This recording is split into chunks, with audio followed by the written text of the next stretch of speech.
नमस्ते दोस्तों, आज मैं एक अलग ही माहौल में आई हूँ। आज सुबह जब मैं अपने बेटे का स्पोर्ट्स डे जीएमएस रोड से ओलंपस हाई स्कूल में पढ़ता है उससे वापस आ रही थी, हरिद्वार बाईपास रोड से लेकर जा रही थी उसे, और रास्ते में हमने पेट्रोल भरवाया। फिर मुझे अपनी छोटी बेटी को लाना था। मैंने स्कूटी रिस्पना पुल के पास रोक दी और अपने बेटे से कहा तो यहीं पर रुकना, मैं अभी आ रही हूँ और यहाँ पर रुको। तो आगे चल के देखा तो स्कूटी मैंने वहीं पे पार्क कर दी थी। पैदल करके मैं आगे बढ़ी तो मेरी नज़र सामने जुटी भारी भीड़, और इतनी सारी पुलिस मैंने पहली बार ही देखी होगी, और नारों पर पड़ी मेरी नज़र। तो पहले मुझे लगा शायद कोई रैली वैली होगी, लेकिन जैसे ही आगे गई तो पता चला ये कोई साधारण भीड़ नहीं थी।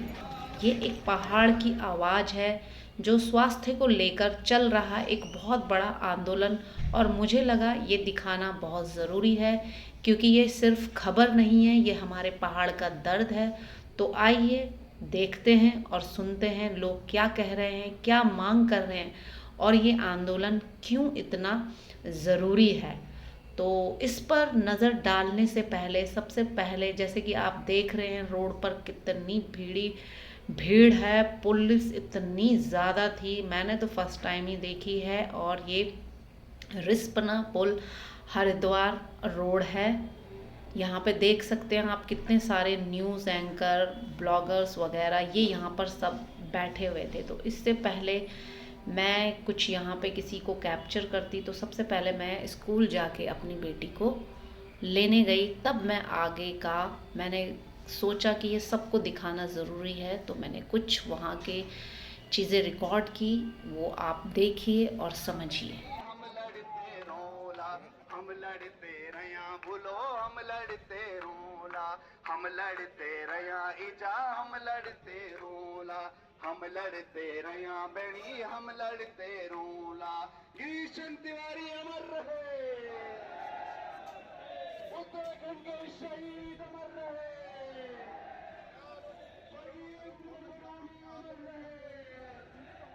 गई मैं स्कूल, और ये है शेयरवुड स्कूल, मेन रिस्पना पुल पे ही है। अपनी बेटी को पिक किया और अब मैं आगे की तरफ जा रही हूँ।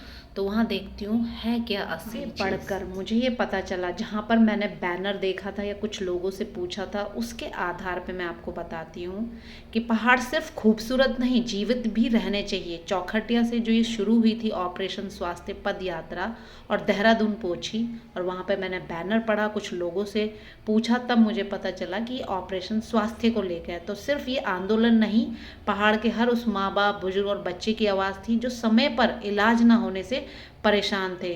सड़कें, सुरंगें, योजनाएं चाहिए, पर सबसे पहले स्वास्थ्य। पहाड़ों में अस्पताल, डॉक्टर और दवाइयाँ ज़रूर होने चाहिए, क्योंकि पहाड़ जिंदा तभी रहेंगे जब पहाड़ों का भविष्य जिंदा रहेगा। तो देख सकते हैं आप, यहाँ पे भी एक इंटरव्यू ले रहे हैं, जाने माने हैं ये।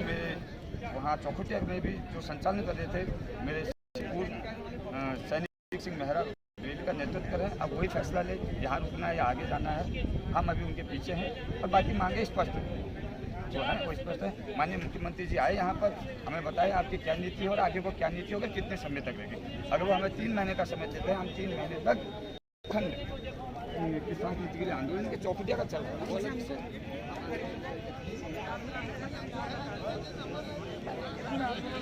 कहाँ से आ रहे हो भैया?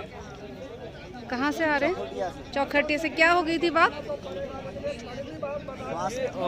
सामुदायिक स्वास्थ्य केंद्र जो चौखटिया है, हाँ। उसमें जो व्यवस्थाएं हैं, जो डॉक्टर हैं, स्पेशलिस्ट हैं, वो स्वास्थ्य व्यवस्थाओं को दुरुस्त करने को लेकर ये आंदोलन शुरू हुआ था। एक महीने पहले ये शुरू हुआ था, आमरण अनशन वहाँ पर चला था। जब आमरण अनशन चला और वहाँ से पूरे प्रदेश भर में हर हॉस्पिटल में, हर सीएचसी में, हर अस्पताल में, हर उप जिला अस्पताल में यही हालत है। बड़े बड़े बिल्डिंग्स तो हैं, बड़े बड़े भवनें तो हैं, लेकिन वहाँ डॉक्टर्स नहीं है, स्पेशलिस्ट नहीं है, छोटी दवाइयाँ नहीं है, नहीं है।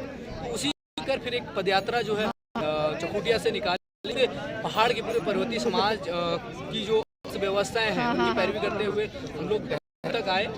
इस पदयात्रा का जो उद्देश्य था वो कि हमारी जो स्वास्थ्य नीति है, अगर आज पहाड़ में डॉक्टर नहीं रुक रहा है तो क्यों नहीं रुक रहा है? आपने क्या काम किया? आज 25 साल हो गए, आज आप रजत जयंती मना रहे हैं, क्या उत्तराखंड को आपने इस तरीके की स्वास्थ्य सुविधाएं दी? नहीं एग्जैक्टली हाँ। वो चीज़ें लेकर हम यहाँ पे आए थे, और साथ साथ में हमारी जो प्राइमरी डिमांड है, जो मेन जो मुख्य जहाँ से आंदोलन शुरू हुआ था, वो ये था कि जो हमारे चौखुटिया में CSC सेंटर है, सामुदायिक स्वास्थ्य केंद्र है, जिसके मानक सरकार खुद तय करती है कि ये चीज़ें होनी चाहिए, लेकिन उसका 10% भी वो पूरे नहीं करता है। तो उन मानकों को फुलफिल करने का एक प्राइमरी डिमांड है, और दूसरा उत्तराखंड लेवल पे पूरे उत्तराखंड के लिए एक स्वास्थ्य नीति, जो बेहतर स्वास्थ्य नीति है, जो पहाड़ की स्वास्थ्य व्यवस्थाओं को दुरुस्त कर सके, पहाड़ में डॉक्टरों की पूरी कमी को पूरी कर सके, और जो वहाँ पर उपकरण है उनको पूरा कर सके, ऐसी एक स्वास्थ्य व्यवस्था लाने की जो डिमांड होनी चाहिए, बिल्कुल होनी चाहिए। आप देख सकते हैं, और ये जरूर होना चाहिए पूरा, क्योंकि काफ़ी लोग बहुत ज़्यादा इशू होते हैं, तो इनकी डिमांड को, इनकी जो रिक्वेस्ट है, इसको पूरा किया जाए, ये होना चाहिए। Thank you so much. आपका नाम भी है? मेरा नाम शंकर सिंह बिस्से। अच्छा, thank you thank you thank you.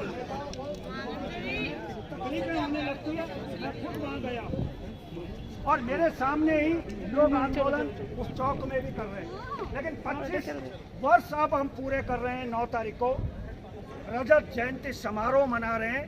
देखने वालों, एक बार सोचिएगा जरूर कि हम रजत जयंती किस चीज़ की मना रहे हैं। बिल्कुल मनाइए, लेकिन दिमाग पे जोर जरूर डालिए कि अगर 25 सालों में हमारा स्वास्थ्य भी ठीक करने वाली व्यवस्थाएं नहीं बन पा रही है। जितना मुझे लगा ये आंदोलन बिल्कुल सही है। हमारी माँ बहनें, हमारे बच्चे, हमारे बुजुर्ग, उन्हें अस्पताल चाहिए, डॉक्टर चाहिए, मेडिकल सुविधाएं चाहिए। आज मैंने इस आंदोलन को बहुत करीब से देखा। रास्ता रुका हुआ था, पुलिस भारी संख्या में खड़ी थी, पर पहाड़ के लोग खड़े थे, मजबूत थे अपनी आवाज़ के साथ। यह सिर्फ एक आंदोलन नहीं, ये एक पहाड़ की पुकार है। तो पहले स्वास्थ्य, बाकी सब बाद में। सरकार से बस इतनी गुजारिश है कि पहाड़ों को सिर्फ पर्यटक जगह मत समझिए। पहाड़ों में इंसान रहते हैं और उन्हें भी जीने का हक है। स्वास्थ्य जिंदा होगा तब पहाड़ जिंदा रहेगा, पहाड़ जिंदा रहेगा तभी भविष्य जिंदा रहेगा। तो इसी के साथ प्लीज़ जो इन्होंने बेड़ा उठाया आंदोलन का, इनको इसमें विजय मिले। जय पहाड़, जय उत्तराखंड। धन्यवाद।